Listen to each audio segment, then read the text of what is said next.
si Andilan itu cikal bakalnya sudah ada pada masa Hindu. Orang menyambut sesuatu yang mulia, yang suci itu dengan berbagai ekspresi. Jadi dulu kalau besok mau puasa, itu justru kita girang, ada pukul beduk, ada beleduran. Sebetulnya mainan ini bukan hanya mainan anak-anak, orang tua pun memainkan. Karena anak-anak nggak bisa bikin itu. Yang pertama-tama adalah babenya yang bertanggung jawab atau abangnya. Karena itu namanya permainan, maka orang mengasumsikan itu anak-anak. Padahal itu perjaka, bapak-bapak tuh pada seneng. Bukan anak-anak, anak-anak itu cuma menikmati. Udah, serut, dur.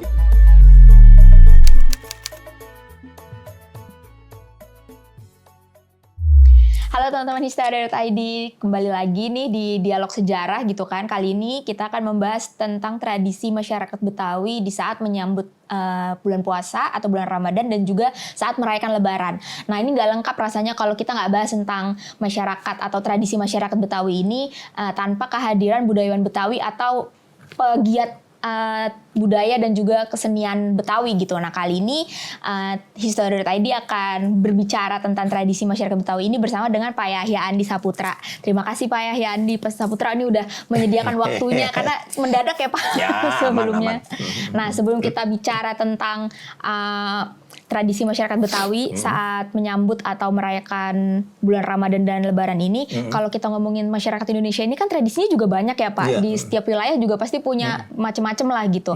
Nah, kalau kita ngomongin soal Betawi sendiri Pak, sebelumnya itu juga ada anak sekolah nanya ke saya Pak, dia bertanya gini, apakah benar kalau masyarakat Betawi itu munculnya atau namanya itu diambil dari Batavia gitu, yang mana berarti orang-orangnya ini bisa dikatakan orang-orang yang datang atau didatangkan oleh orang-orang VOC zaman dulu gitu. Kalau menurut Pak Yahya sendiri itu gimana sih Pak ceritanya? Jadi kalau ngomongin Betawi sama Batavia itu berarti ngomongin dua hal. Nah, si Batavia itu adalah nama kota yang diberikan ketika Bapak Y.P. Kun menaklukkan, membumi hanguskan Keraton Jayakarta di tahun 1619. Dari kota yang namanya Jayakarta, mereka ganti dengan kota Batavia. Nah, kalau kita menyebut si Betawi, dia adalah etnik yang menjadi etnik inti yang sampai sekarang ini mereka menjadi penduduk inti zaman sekarang kota Jakarta. Jadi, si Betawi adalah isi dari Batavia. Si Betawi ini ada sebelum Batavia. Oke. Jadi dalam buku yang saya baca, misalnya penelusuran sejarah Jawa Barat yang diterbitkan tahun 80-an, atau dia bersumber dari Wangsakerta ya. Wangsakerta tuh banyak bukunya. Itu hasil musyawarah sejarawan di abad ke-17. Ya.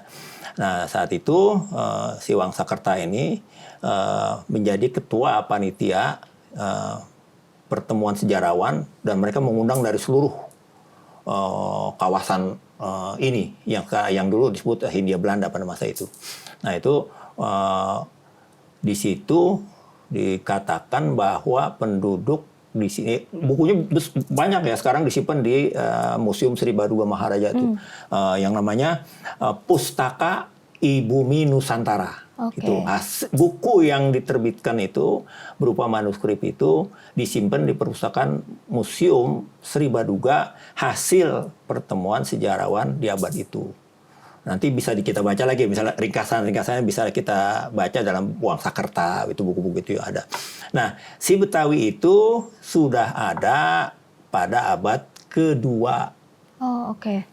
Yang saat itu namanya di sini adalah nama Kerajaan Salakanegara. Ya, abad kedua, tahun 130-an. Tokoh utamanya Aki Tirem, karena dia menguasai kawasan Sungai Tirem terus sampai ke Marunda. Nah, sudah itu namanya Kota Bandar. Kemudian si Salakanegara memudar berganti kekuasaan dengan Kerajaan Tarumanegara. abad ke-5, ke-6, ke-7, ke-8. Nah, abad ke-8 kemudian kekuasaan dari Jawa Tengah, Jawa Timur, Galuh segala macam.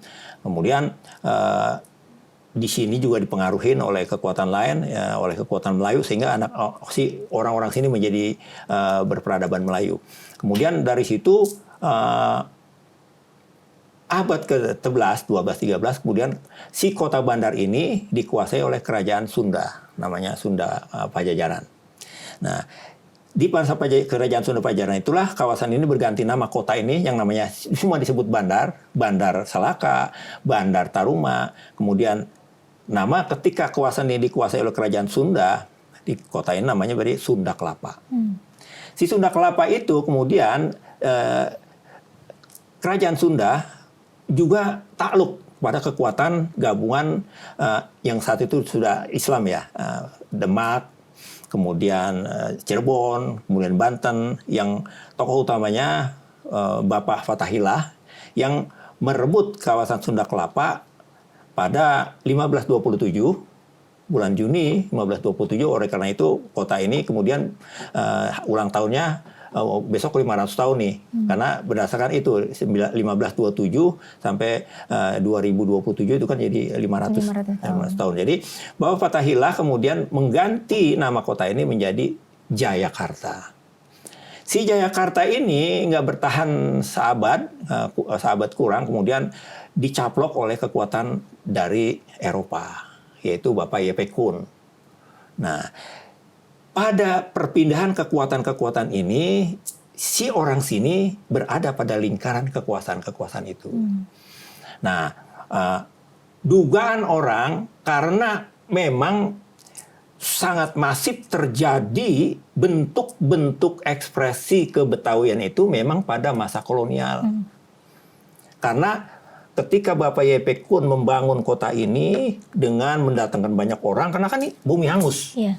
Orang sini, penduduk inti itu dia ada di mana aja. Kemudian ketika kota ini kembali dibangun, dia juga ada di situ.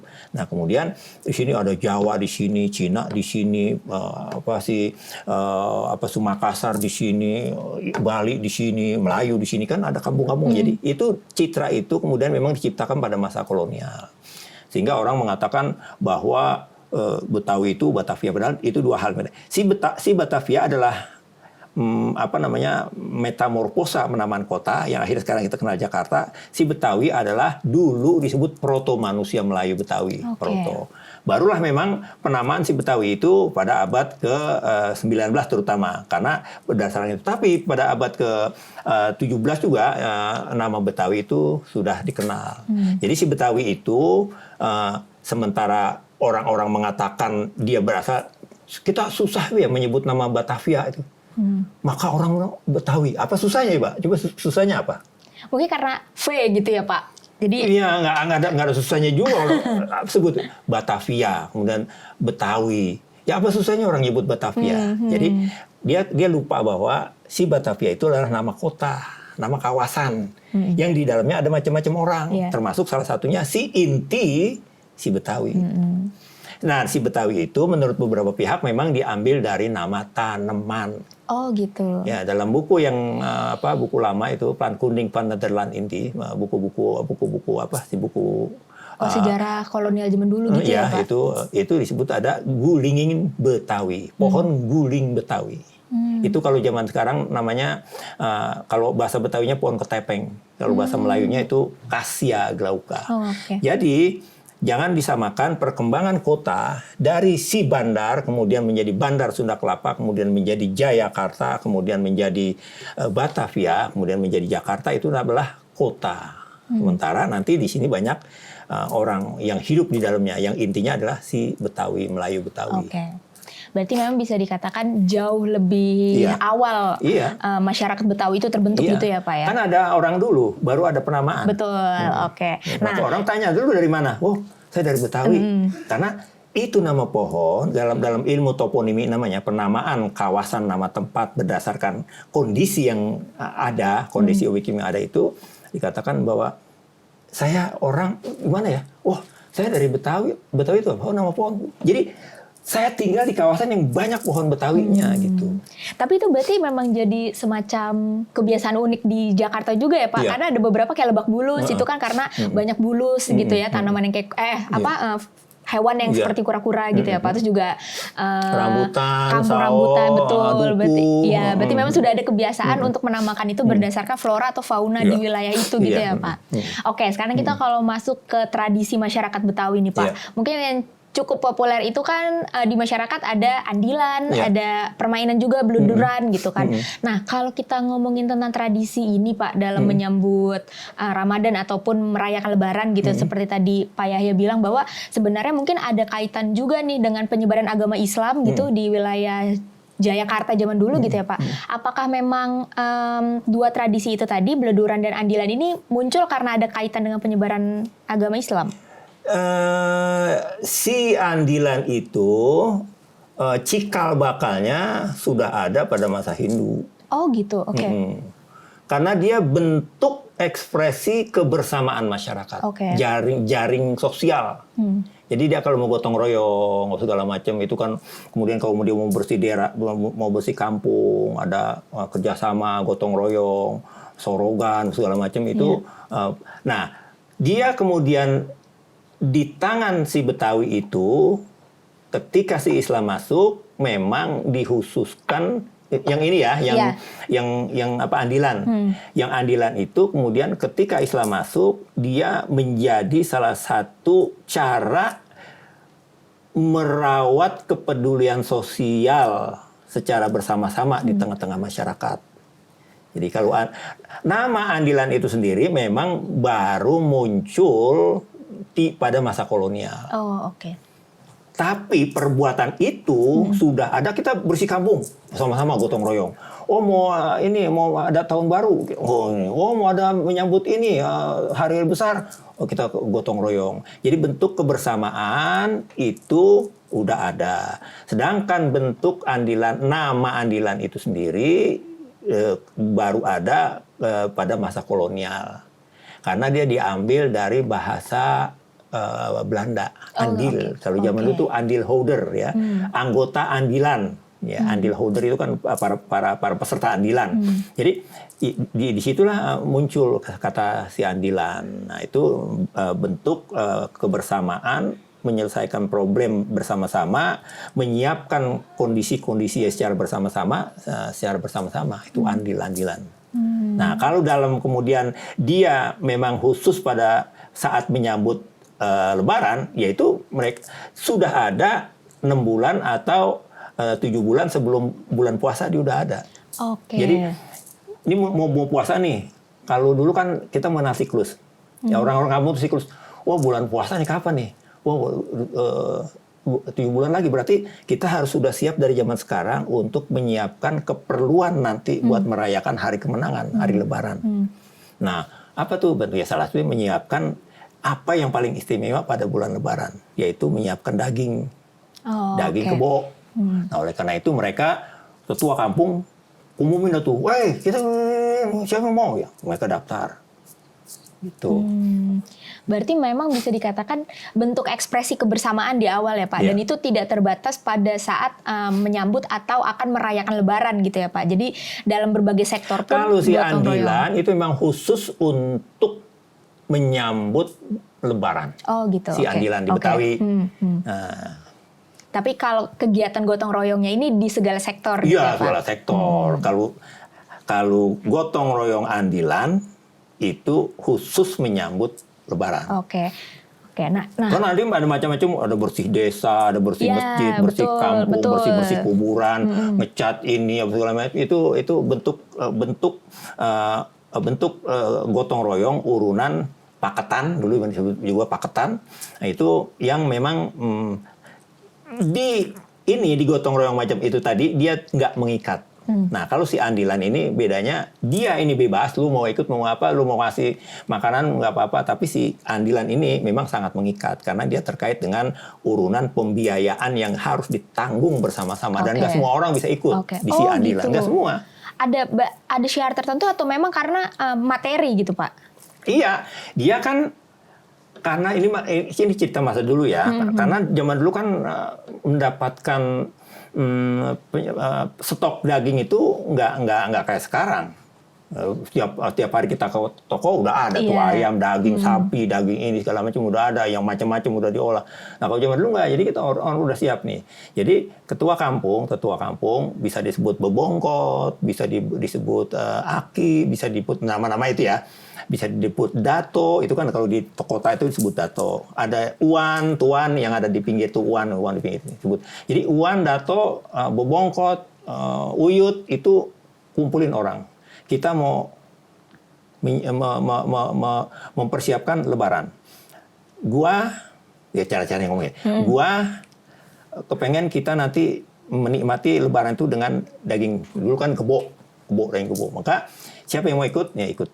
Nah, nanti ikut itu daftar dan dia bayar duit. Oke. Jadi ada yang mingguan, ada yang bulanan, ada yang memang kalau kayak model Nanda ini kan tajir gitu ya. Udah saya langsung lunas aja lah, nggak pakai cicil-cicilan, tapi ada yang lain cicil.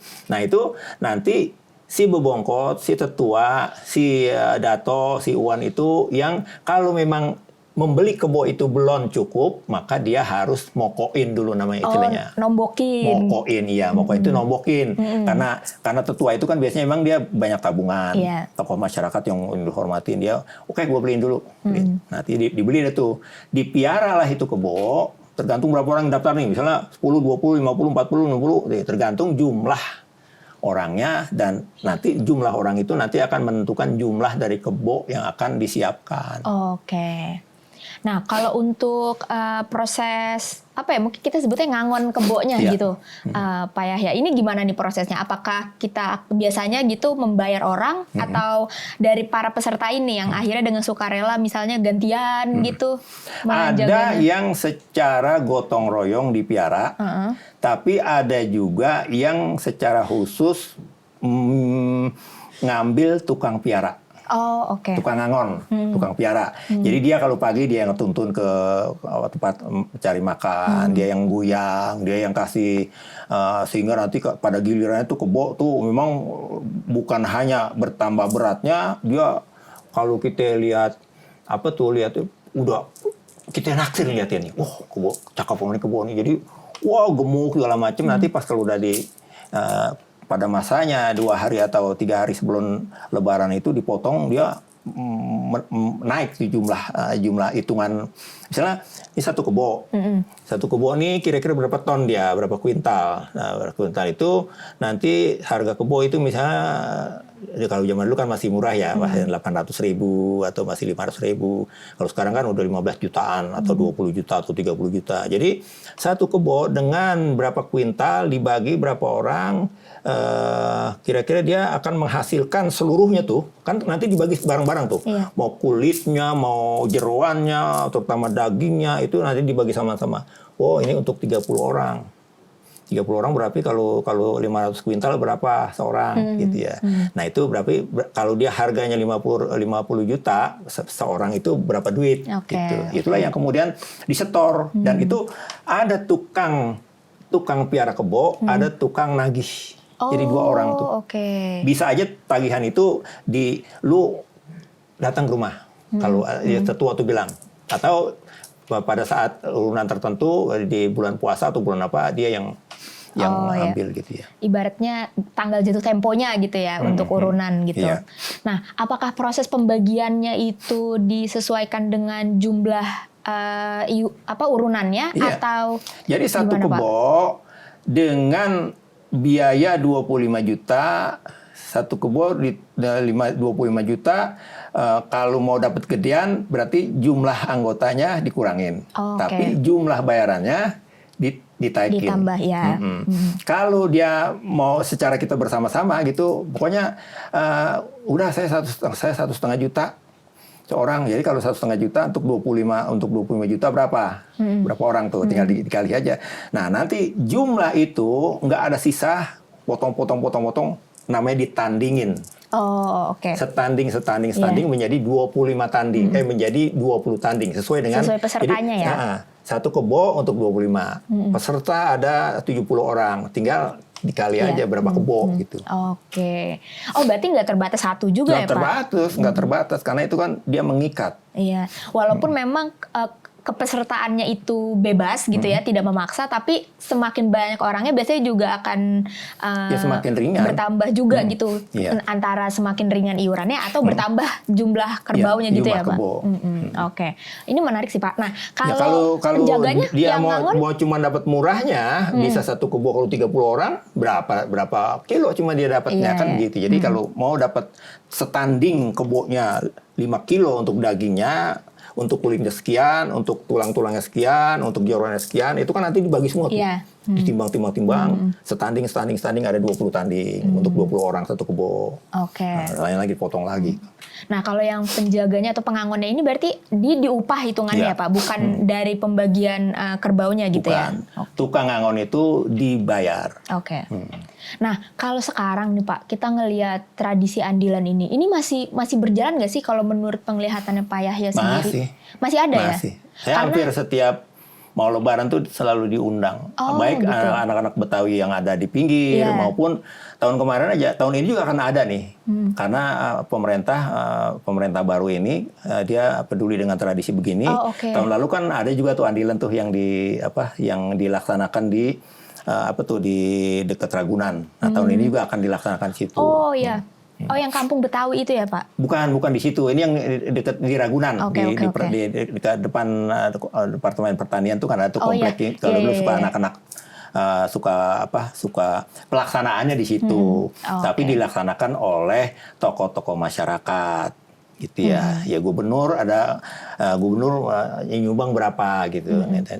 Nah, ini menarik kan Pak, karena maksudnya seiring berjalannya waktu kan Jakarta ini akhirnya menjadi pusat gitu ya. Orang-orang dari berbagai wilayah walaupun dari zaman dulu udah begitu, tapi sekarang kan ibaratnya semakin banyak yang datang ke Jakarta, menetap, tinggal gitu. Dan ini menunjukkan bahwa beberapa masyarakat Betawi yang mungkin dulunya berada di pusat kota Jakarta akhirnya menepi gitu ya di beberapa pinggiran-pinggiran ini. Nah, kalau ngomongin soal tradisinya andilan ini sendiri Pak, ada modifikasi atau tetap diupayakan sama seperti dulu Ya gitu? tetap. Gotong royong. Berarti Karena itu nggak kan ada memang, perubahan ya? Ya emang diniatkan untuk itu bersama-sama kita. Kan kalau saya motong kebo sendiri, buat apaan? Iya. Oh, Gitu. tapi mungkin kalau sekarang ada penyesuaian ya Pak, kayak Iya. yang menjagal gitu ya. Iya, ya itu kan semua itu tukang-tukang itu dulu dapat bayaran, kecuali sejak awal dia mendapat jatah tandingan. Oke. Ya, misalnya ini 10 orang, terus yang ngerjain, ya udah yang ngerjain satu tanding gitu. Jadi dia bayaran dalam bentuk Iya. barang juga. Oke, jadi dia bekerja hasilnya tapi mendapatkan dari hasil Iya, kan dia andilan lama itu kerja, ya. dia ngangon apa Iya. segala macem. Nanti jika dia kadang-kadang dia juga jadi tukang jagalnya. Kalau yang udah sekarang sih tukang jagal tuh udah diambil dari perusahaan dagang, Iya. perusahaan Pemda itu tukang potong kami itu udah jadi dia memang mendapatkan dana khusus dari siapkan untuk itu karena dia yang tenaga-tenaga profesional. Kalau dulu kan kita bareng-bareng tarik. Iya, benar. Allahu Akbar. Potong juga. Iya. Tuh. Berarti mungkin bukan modifikasi tapi penyesuaian dengan Iya. perubahan zaman aja Iya, ya dia Pak. kan mengikuti fleksibilitas masyarakat yang bersangkutan. Jadi nggak bisa dikakuin seperti itu Iya. juga. Nah, tapi untuk proses urunannya ini apakah sama kayak dulu, Pak? Maksudnya kan tadi Pak Yahya cerita bahwa masyarakat Betawi bisa dikatakan punya siklusnya sendiri gitu kan. Berarti mungkin anggaplah 7 bulan sebelum Ramadan atau Lebaran gitu, ini udah ada obrolan Iya, gitu kan, udah ada rembukan. Kalau sekarang masih kayak gitu juga, Pak? Masih kayak gitu. Bahkan Oke. ketika abis ini motong, nanti dia nilai nggak? Wah ada, ikut Oh, oke. gitu. Bahkan Berarti- pada saat itu motong abis dibagi, mau nilai nggak? Oh ikut nanti. Oh iya jangan lupa ya kita dapat gitu. Berarti emang bener-bener kayak sama dengan apa ya? Iya. Ya sama kebersamaan bersama lingkungan Iya, itu gitu ya. bersama. Jadi kayak kegiatan, ya udah kegiatan sehari-hari gotong royong. Iya, begitu. Oke. Ini menarik sih Pak, karena sekarang kayaknya apa ya, zaman modern tuh orang jadi semakin individual gitu Pak. Iya karena memang kan penyediaan untuk itu kan sekarang udah dipermudah. Toko daging itu kan udah ada di mana-mana. Lagian mau pasar-pasar itu senantiasa tiap hari ada daging, gampang. Kalau dulu kan memang karena si kebo itu sangat khas di Betawi. Nanti yang menjadi khas lagi itu nanti olahannya. Oke. Dia menjadi semur, dia Oke. menjadi dendeng. Kemudian dia menjadi, kalau jeroannya itu menjadi makanan asam garam, itu yang paling asik, asam garam. Dan kulitnya bisa menjadi kikil, segala macam. Jadi itu nanti varian-varian itu yang meramaikan meja kita pada saat hari Lebaran. Oh, oke. Dan dia, si semur, akan lebih asoy, lebih asik nanti dengan namanya si ketupat. Oke. Gitu. Berarti kebersamaannya nggak hanya di meja makan, tapi juga di dalam proses untuk Iya. menyajikan ke meja makan gitu ya Pak? Gitu, bareng-bareng dia. Oke, nah selanjutnya nih Pak, kalau kita ngomongin soal tradisi beleduran, mungkin ini kan permainan anak-anak bisa dikatakan kayak gitu ya, anak-anak masyarakat Betawi zaman dulu atau mungkin sampai sekarang masih ada gitu. Nah, kalau ini apakah juga udah ada jauh sebelum zaman kolonial atau justru malah bentuk ekspresi dari kehidupan zaman kolonial gitu?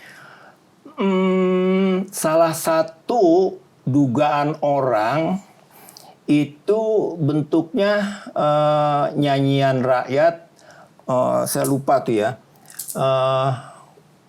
gamelan jegar-jegur gitu ya. Jadi dari onomatope itu kemudian orang menafsirkan bahwa ketika terjadi selamatan, kesuksesan penggalian sungai Oke. pada abad ke-7, ke-8, ke-5, ke-6 oleh Mula Warman, dia memberikan hibah sampai kepada Brahmana. Itu Oke. adalah prasasti kan disebut tuh. Maka si jelegar-jelegur itu konon sudah ada pada pesta rakyat ketika itu. Tapi cerita rakyat seperti itu kemudian mungkin orang-orang masih kurang meyakinkan gitu. Maka dia memang baru ada ketika udah zaman kolonial. Oke. Ya gitu ya. Karena persediaan meriam itu memang dibawa-bawa oleh orang-orang yang menjajah kita. Baik itu Portugis, karena nanti bisa kita lihat dalam lakon cerita meriam si Jagur, ya. Nah, tapi memang lebih lagi kepada ketika si Yepe Kun membangun kota ini dengan memasang macam-macam lodong, senjata gitu ya, Pak? apa sih meriam itu di dia punya benteng-benteng. Iya. Orang lihat jedur-jedur, maka dari itu orang yang nonton jedar-jedur itu terinspirasi, maka mereka bikin yang disebut dengan namanya lodong. Oke, nah ini menarik ya. Berarti bisa dikatakan ada dua versi gitu ya Pak, cerita tentang beleduran ini. Gitu, bagian dari pesta rakyat di zaman dulu gitu ya Pak. Dan ada juga yang bilang bahwa mungkin terinspirasi dari bentuk senjata atau meriam yang banyak ditemukan di zaman kolonial gitu ya Pak. Nah, apakah itu juga dari dulu udah jadi permainan anak-anak gitu Pak? Sebetulnya mainan ini bukan hanya mainan anak-anak, orang tua pun memainkan. Oh gitu. Karena anak-anak nggak bisa bikin itu. Yang pertama-tama adalah babenya yang bertanggung jawab atau abangnya. Nah, karena kan kalau nggak salah pakai bambu ya, Pak? Karena itu namanya permainan, maka orang mengasumsikan itu anak-anak. Padahal itu perjaka, bapak-bapak tuh pada seneng. Nggak, bukan anak-anak. Benar. Anak-anak itu cuma menikmati. Udah surut dur gitu. Oke. Itu. Jadi itu dulu bukan anak-anak, justru orang-orang tua pada girang nyari itu. Karena dia yang pertama dia nyari bambu. Mana nih bambu yang paling tebal, paling tua, paling kuat. Kemudian dia potong. Kemudian dia juga harus menyiapkan karbit. Dia harus kadang-kadang diukir. Gitu. Jadi memang itu permainan yang dimainkan oleh masyarakat pada umumnya. Karena namanya mainan, maka dianggap itu permainan anak-anak. Padahal dia permainan bisa dimainkan oleh siapa saja. Bahkan anak-anak perempuan juga mau ikut aja. Ya nggak nyundut gitu. Oke. Kalau mungkin sekarang jadinya petasan gitu kali ya Pak? Bukan Oh, petasan, itu beda ya? beda lagi. Itu meriam lah, kayak meriam yang dipakai tuh. Oke. Untuk perang. Kalau zaman sekarang kan perang itu udah pakai drone tuh. Dulu tuh pakai gituan. Oh. Nah, ada proses-proses untuk membuat itu tuh ada aturannya nggak sih Pak? Ya. Misal kayak bambunya harus yang kayak gimana gitu. Ya, itu harus tahu. Makanya yang biasa bikin itu tahu loh. Meskipun itu bambu betung yang gede atau bambu apus gitu ya satu jenis juga bambu betung itu yang sudah tua Oke. Yang udah tua, pertama itu yang udah tua. Nah, ya udah kalau udah dapat bambu tua tinggal dipotong. Mau diukur 2 meter, 3 meter. Tuh, langsung dibersihin, kemudian dirojok semuanya tuh kan buku-bukunya tuh, mata-mata dirojok semua, sehingga dia menjadi kayak model pipa. Kecuali nanti di bagian pongkol sini yang menahan untuk lubang untuk nyundutnya. Itu. Oke. Nah, kalau sekarang itu masih ada nggak sih, Pak? Masih. Ya cuma karena sekarang kan orang terlalu sensitif gitu ya. Tapi di kampung-kampung masih. Oh, karena mungkin memang suara ini ya. orang menyambut sesuatu yang mulia, yang suci itu dengan berbagai ekspresi.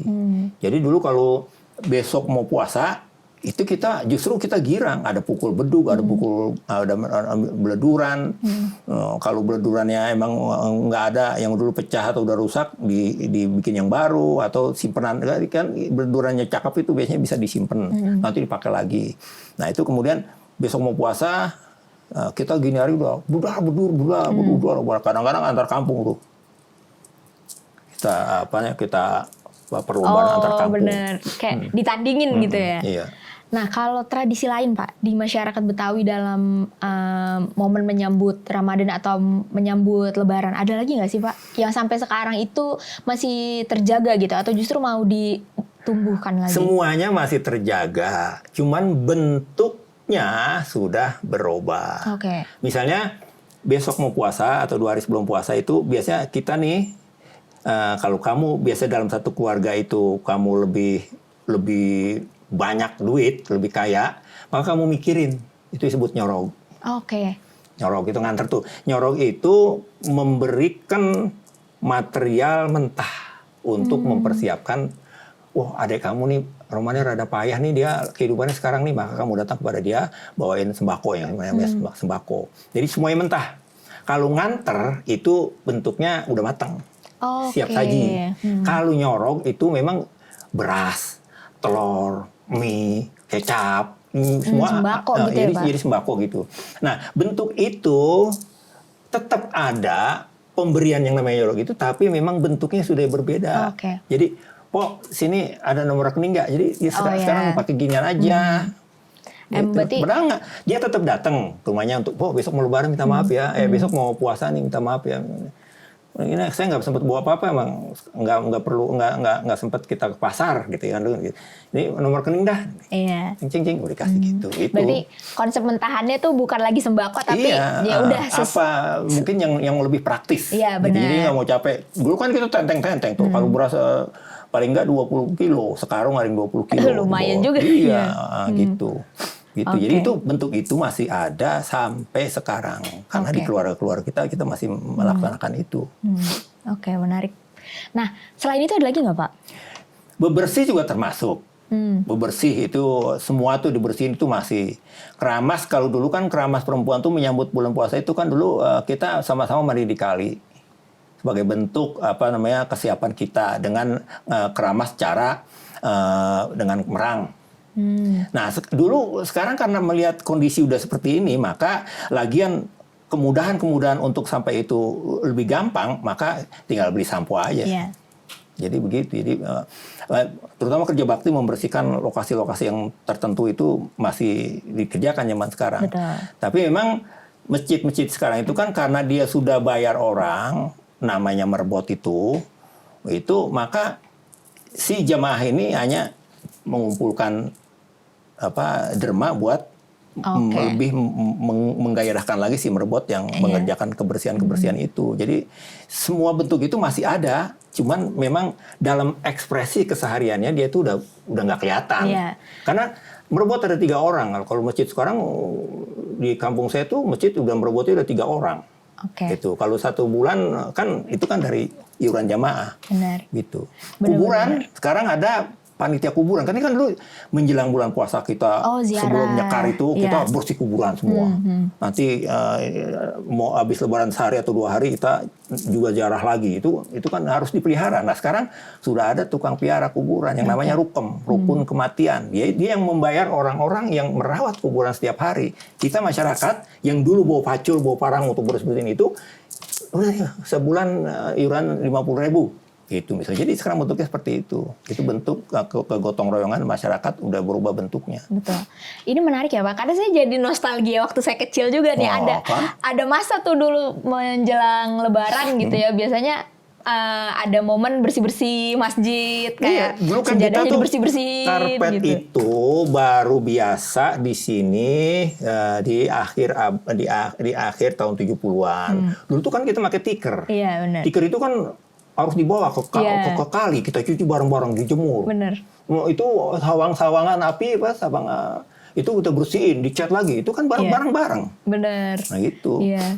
Terus juga kayak misal urunan misalnya per RT gitu buat buka puasa bersama kayak gitu ya. Dulu melihat itu kan sebagai bentuk biar kita bisa rame-rame buka puasa bersama. Kalau sekarang mungkin itu jadi semacam apa ya Pak? Jadi kayak membuat kita tuh kembali menyadari bahwa kita nih nggak bisa hidup sendiri gitu ya Pak. Iya. Kebersamaan itu penting sekarang gitu ya kan Pak. karena dulu kan jarak langgar atau musola zaman sekarang atau masjid itu kan memang jauh-jauh. Kalau sekarang kan semua dikoordinir untuk urusan puasa ya. Jadi buka puasa di situ. Kadang-kadang juga dia sekarang ada sahur sama-sama. Kalau dulu kan memang kita jauh-jauh sehingga membutuhkan perencanaan untuk bersama-sama. Kalau sekarang memang kondisinya udah begini, ya kita hampir tiap hari masjid saya begitu. Iya. Oke, ini menarik ya teman-teman. Jadi mungkin ini bisa menjadi semacam selain memberikan kita wawasan baru ya Pak terkait dengan tradisi masyarakat Betawi gitu. Ini juga menjadi bukti bahwa memang kebersamaan itu tuh bukan hanya sekedar kita bertemu, tapi juga menjadi momen ya kita bersilaturahmi di situ, ada gotong royong, bahkan mungkin ekspresi bahwa kita nih sebagai manusia ya bersama-sama membantu satu sama lain, istilahnya kayak gitu ya Pak. Ya. Sip, memangnya begitulah. Iya benar. Terima kasih Pak Yayandi Saputra sudah berkenan nih kita ngobrol-ngobrol tentang tradisi masyarakat Betawi di saat menyambut dan juga menyambut Ramadan dan juga mau merayakan Lebaran gitu.